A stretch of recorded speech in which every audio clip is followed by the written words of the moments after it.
So Aaron Freeman of Locked On Falcons, joined by Corbin Smith of Locked On Seahawks on this crossover Thursday, presented by Prize Picks. Make sure you download the app and use code LOCKEDONNFL, and you'll win $50 instantly when you play $5. So we are talking keys to victory, or, hey, the more long-winded answer, what are the things you got to do to help you win the football game? And so, Corbin, what are 3 things that Seattle needs to do in order to win this football game? First off, I think they've got to run for at least 90 yards in this game. And you've mentioned Atlanta's issues defending the run. They're ranked 26th in the NFL. Seattle, for the most part, has not been able to run against anybody. But there have been spurts this year. Second half against Denver. That's a very good Denver defense. Ken Walker ran for almost 90 yards in the second half in that game alone. Against the Lions, he had 3 rushing touchdowns in that game in the second half. So there have been moments where this run game has been really good, but then it will disappear either because Ryan Grubb just doesn't stick with it, or they are not able to get push up front. If they are not able to run the football in this game, playing on the road against a high-powered offense on the other side that you want to keep on the sideline, it's going to be extremely difficult for them to win this game. So an offense, to me, you can talk about all the weapons they have on the outside. It's not going to matter. If you come in thinking you're going to sling the rock 50 times against that secondary and you're going to have success, it's going to be another loss for the Seattle Seahawks. They have got to be able to run the football. But I think defense is really where the keys to victory lie in this game. On the defensive side of the ball, this is kind of that low-hanging fruit, but Mike Macdonald's defenses normally create a lot of turnovers. That has not been the case for this defense so far.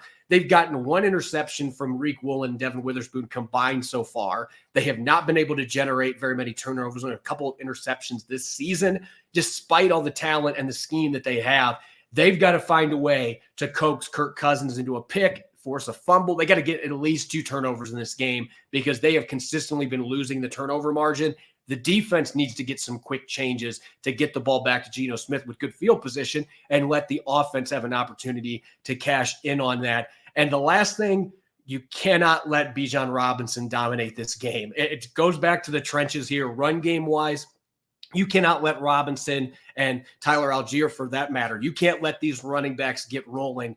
They have got to hold the Falcons. I'm even going to go this. If they can keep them under 120 rushing yards, I think the Seahawks have a decent chance to win this football game. But if they let the Falcons run the ball the way that teams have the last 3 weeks and get into the 150 plus, 160 plus range, it's going to be extremely difficult for them to have a shot to win this game on the road.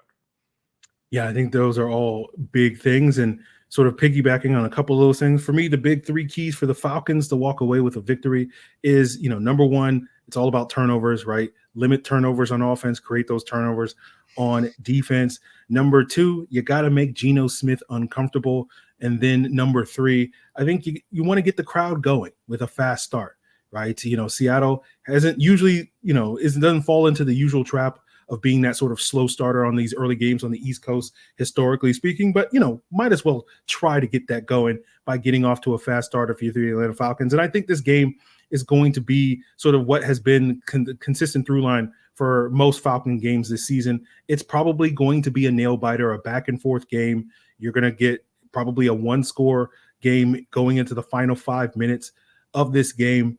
And so for me, a lot of those keys to victory for the Falcons are kind of set yourself up for success so that you can be better in a position in those closing minutes to make the plays. And so ultimately, the team that's probably going to win is the team that makes the most plays in those final 5 minutes, or potentially has the ball last and gets that last opportunity to kick that game-winning field goal or that go-ahead touchdown or whatever in the closing minutes. So I think with turnovers, if you can create turnovers, you're going to set up your team for success and limit your own turnovers. And I think with getting Geno Smith uncomfortable, going back to the point earlier with the Seattle offensive line struggling, can you get pressure on the quarterback, something that has been sorely missing from the Atlanta Falcons, as well as going back to the point where you're going to play this bend but don't break defense. And as you pointed out, Corbin, less maybe Geno Smith and more Ryan Grubb. They want to push the ball down the field and sort of, get them, and that's where the fast start, like get them behind in a game where they feel more compelled to want to push the ball down the field rather than taking what the defense is going to give them, which is that bend but don't break style and that dink and dunk stuff. So I think those are going to be the big parts for the Falcons, and that should set them up for success so that they can potentially have that lead going into the final 5 minutes and just need to sort of hold on and win the game. I know these last couple of weeks, Seattle has been a slow starter looking at first half points over the last 3 games. Atlanta is 5th in the NFL. Seattle's 26th. Looking at second half points in the last 3 games, Atlanta is 15th and Seattle is 2nd. So if Seattle's lost all 3 of those games. So if you can get them starting off slow, again, get that Atlanta Falcons offense starting fast and force Seattle to play from behind, I think that's going to set up Atlanta for success. But with that 3-point line, Corbin, how are you feeling about how this thing, breaks down? Oddly enough, with the Seahawks riding this 3-game losing streak and the Falcons playing the way they are, maybe I'm overestimating the value of that mini bye, but I do think you look at what Seattle just did. They played 3 games in 10 days.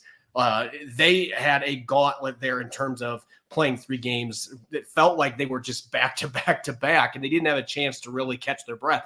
They've had that the last 10 days.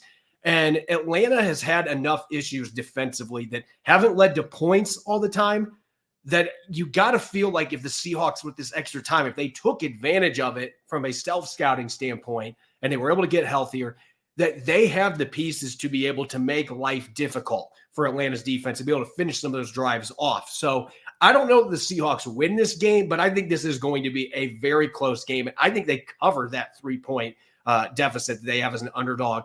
I think it's going to be one of those games. It could be a 1 or 2 point win for one team or the other. I think these two teams, when they are both playing at their peak, are very evenly matched. They have a lot of fireworks on the offensive side of the football. They have defensive minds coaching their teams to try to offset that. I think this can be a really fun, compelling matchup as long as the Seahawks actually show up. We haven't seen them do the last 3 weeks. Yeah, I think that's a fair way of looking at it. Again, as I said, I think it's going to be a close game.